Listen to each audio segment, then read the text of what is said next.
कि at present क्या status है पीआईए का, और इस पूरे माली बहरान को अगर देखें तो इस वक्त जब मैं आपसे बात कर रहा हूं हम कहां खड़े हैं? बहुत शुक्रिया, थैंक यू अपने प्रोग्राम में बुलाने के लिए और इस मौके के लिए। देखिए, एक बात जिस तरह आपने अपने इंट्रो के अंदर बताई, एयरलाइन एक बहुत सेंसिटिव बिज़नेस है और उसका डायरेक्टली लिंक आपके मुल्क की हालात के साथ होता है। जिस तरह आपकी इस टाइम पे मुल्क की मईशत सफ़र कर रही है, उसी का इम्पैक्ट आपके कौमी एयरलाइन के बिज़नेस के ऊपर भी आता है। बिकॉज बहैसियत एक बैनुल-अक़वामी इदारे के हमारी 70 से 80% तक जो हमारी अखराजात हैं, जो एक्सपेंसेस हैं, वो भी डॉलर्स के अंदर होते हैं। हमें ज़रिए मुबादला की भी ज़रूरत रहती है। उसी तरीके से चूँकि एक पीआईए एक बहुत ज़्यादा डेट रिडन ऑर्गेनाइजेशन है, 750 अरब की इसके ऊपर तकरीबन लाइबिलिटीज़ हैं। तो जिस तरह आपने शरह सूद की बात की, उसकी वजह से भी प्रेशर जो है वो पीआईए के ऊपर बहुत ज़्यादा पड़ा। ऑब्वियसली यही मेन चैलेंजेस हैं जो कि पीआईए को दरपेश हैं। पीआईए कुछ फंड था जो पीआईए एक्सपेक्ट कर रहा था दिसंबर 2022 में कि वो पीआईए को दस्तयाब होगा, मगर वो मुल्की हालात की वजह से वो दस्तयाब नहीं हो सका। और फिर जो ज़र मुबादला की सिचुएशन थी, उसकी वजह से जो हमने बैरूनी मुल्क अदायगियाँ करनी थी वो भी बहुत ज़्यादा मुतासिर हुई, जिसकी वजह से ये माली बहरान का सामना हुआ। लेकिन मैं आपकी वसात से आज एक अच्छी खबर भी ये देना चाहता हूँ कि पीआईए को जो फंड्स थे वो अरेंज हो गए हैं कुछ फाइनेंशियल इंस्टीट्यूशंस की जानिब से। और आप ये देखेंगे कि जो माली बहरान की सी सूरत हाल आपको नज़र आ रही थी, उसके अंदर बहुत हद तक बेहतरी आज से आना शुरू हो गई है। ये तो एक स्टॉप गैप अरेंजमेंट होगा, क्योंकि बात हो रही थी कमर्शियल बैंक से आप किया लोन के लिए, और फिर ये हफ्तावार छुट्टी भी है, सैटरडे संडे, उसके दस्तावेजात में चीज़ों में भी वक्त लगता है। तो ये स्टॉप गैप अरेंजमेंट होगा जो भी इस वक्त आप लोगों को मिलती है। मैं ये जानना चाह रहा हूँ कि जनाब इसका मुस्तकबिल क्या है, किस तरीके से ये इदारा जो है मुनाफा बख्श बन सकता है? इधर इसकी निचकारी की जाए या इसकी जो मैनेजमेंट है उसको तब्दील किया जाए, इसकी तंजीमें नौ की जाए, एक प्लान क्या है आप लोगों के पास? देखिए, सबसे पहले तो बात यह कि पीआईए एक कौमी इदारा है और इसकी जो मालिक है वो हुकूमत पाकिस्तान खुद है। तो पीआईए के मुस्तकबिल के मुतालिक फ़ैसला ऑब्वियसली हुकूमत पाकिस्तान करेगी। जहाँ तक इसकी तंजीम नौ का ताल्लुक है, इसकी बैलेंस शीट रीस्ट्रक्चरिंग वक्त की सबसे बड़ी ज़रूरत है। बिकॉज इसके जिस तरह मैंने अभी थोड़ी देर पहले आपको बताया कि हमारी बैलेंस शीट के ऊपर लाइबिलिटीज़ जो हैं वो बहुत ज़्यादा हो गई हैं, हमारे असासों के मुकाबले में वो 4 से 5 गुना तक बढ़ गई हैं। तो इसकी रीस्ट्रक्चरिंग करना अशद ज़रूरी है और यही सबसे पहला कदम है जो कि आपको उठाना पड़ेगा। उसके बाद कोई भी इकदाम, चाहे आपने इसकी प्राइवेटाइजेशन की तरफ जाना है या आपने पब्लिक प्राइवेट पार्टनरशिप के तहत इसके अंदर बैरूनी सरमायाकारी आपने इनवाइट करनी है, इन दोनों चीज़ों का ताल्लुक सबसे पहले इसकी बैलेंस शीट रीस्ट्रक्चरिंग के साथ है, जो कि फर्स्ट स्टेप होगा इस पूरे प्रोसेस के अंदर। अच्छा, आपने जो माली मुश्किलात की बात की उसमें बहुत सारे एक्सटर्नल फैक्टर्स हैं, लेकिन जो मिसमैनेजमेंट की बात की जाती है वो भी इस वक्त हम देख रहे हैं, उसका कितना अमल दखल है? और दुनिया में एक स्टैंडर्ड एयरलाइन यानी तैयारे और मुलाजमीन का जो तनासब होता है, मेरे ख्याल से 200 सवा 200 तक होता है फी तैयारा। पाकिस्तान में 400 प्लस है पीआईए के एक तैयारे में। ये कितना बड़ा इसका अमल दखल है मिसमैनेजमेंट के हवाले से?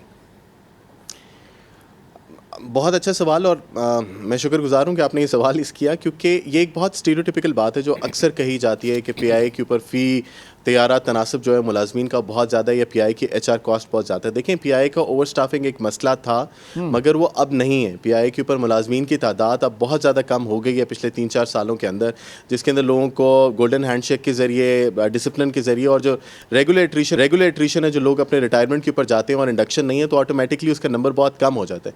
जिस तरह आपने बात बोली, देखें तनासब लोग करते हैं कि जी एक फ़लानी एयरलाइन के ऊपर, एक जहाज़ के ऊपर 100 बंदे हैं, फ़लानी एयरलाइन के ऊपर 150 बंदे हैं। इन एयरलाइनों की जो एचआर कॉस्ट होती है वो 20% तक होती है उनके टोटल रेवेन्यू का। पीआईए का अब वो 7% के करीब आ गई है, जिसका मतलब ये है कि ये अब वो एक बुनियादी मसला नहीं है जो कि पीआईए को तंग करता है।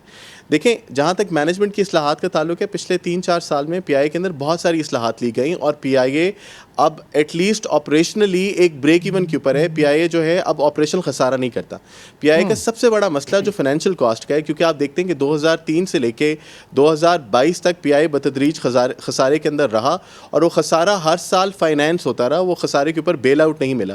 तो वो खसारा जब आपकी किताबों के ऊपर आता जाता है तो उसके ऊपर जो आपको डेट सर्विसिंग करनी पड़ती है, चाहे वो आपको ओरिजिनल प्रिंसिपल देना पड़े या आपको उसका मार्कअप देना पड़े, वो खुद 125-150 अरब तक का हो जाता है। तो लिहाजा अगर आपने 200 या 300 अरब अगर आपने साल का कमाना है, उसमें से अगर सिर्फ 150 अरब आपने पुराने कर्जों की अदायगी के ऊपर देना है, तो वो किसी सूरत के अंदर भी वो आपको मुनाफे के अंदर वो एयरलाइन कभी भी नजर नहीं आएगी, डिस्पाइट द फैक्ट कि वो ऑपरेशनली वायबल है और अपने ऑपरेशन के अंदर वो नुकसान नहीं करती। ठीक है अब्दुल्ला साहब, कभी हम ट्रैवल करते हैं तो वो लगता है कि बड़े अच्छे जहाज भी हमें देखने को मिलते हैं, बड़ा अच्छा आपका क्रू भी देखने को मिलता है, तो बाद में पता चलता है कि वो वेट लीज और ड्राई लीज वाला मामला है, 100% जो है वो तैयारे भी नहीं है और स्टाफ भी नहीं है। ये क्या मामला है, इसके ऊपर जरा बताइएगा हमें।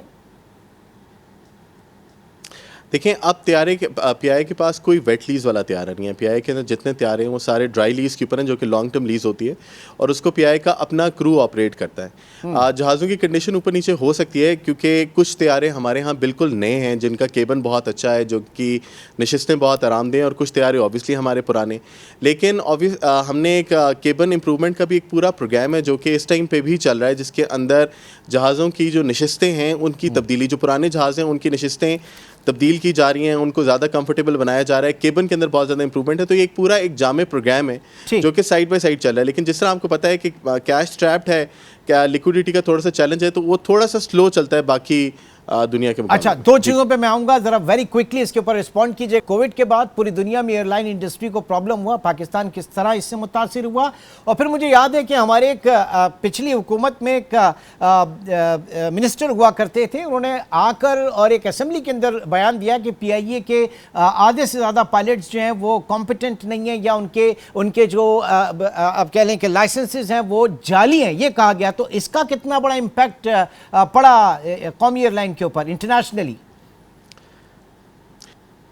देखें, कोविड से तो मैं कहूँगा कि पीआईए बहुत अच्छे तरीके से नबर्द आजमा हुआ है, बिकॉज कोविड के अंदर आप देखते हैं कि दुनिया की बड़ी बड़ी एयरलाइनें ना सिर्फ ग्राउंड हुई बल्कि बैंकरप्ट हुई, और ये वो एयरलाइनें थी जो कई दहाइयों से चल रही थी, और इवेंचुअली वो कोविड का प्रेशर बर्दाश्त नहीं कर सकी और बैंकरप्ट हुई। लेकिन पीआईए चलती रही। पीआईए ने पाकिस्तानियों की रिपेट्रिएशन के अंदर बहुत किरदार अदा किया।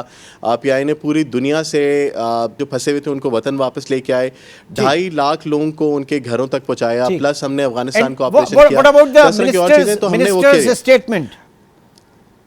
जी, उसके ऊपर अनफॉर्चुनेटली बदकिस्मती ये है कि जो पीआईए का जो यूरोपीय और बरतानवी रूट बंद हुआ, वो पीआईए के रेवेन्यू का एक बहुत बड़ा हिस्सा था। तकरीबन 37% पीआईए का रेवेन्यू इन दो रूट से हासिल होता था, जो कि बदकिस्मती से बंद होने की वजह से हमें वो खसारे का सामना करना पड़ा।